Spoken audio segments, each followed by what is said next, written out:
Hello বন্ধুরা, তো আজ রাত্রিবেলা আমি কি সবজি দিয়ে রান্না করলাম মানে সেটাই তোমার গল্প শেয়ার করি।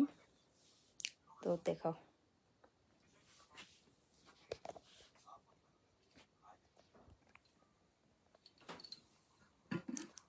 তো এই যে এটাই হচ্ছে ভাত।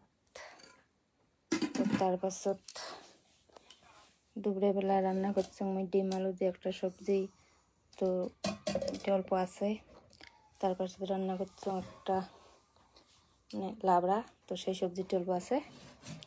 তারপর রাত্রিবেলা আমি রান্না করলাম চিকেন, মানে যেটাকে আমরা কই ব্রয়লার। তো সেটা এই দেখো। তো এগুলো হচ্ছে আমার রাত্রিবেলার খাওয়া দাওয়া।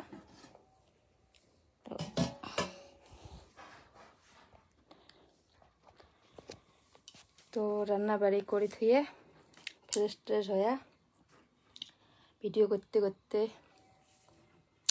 রাত্রি 11:30 বাজে। তো আমার পেটের ভোক করে গেছে। তো আমরা খাওয়া দাওয়া করি। বাই।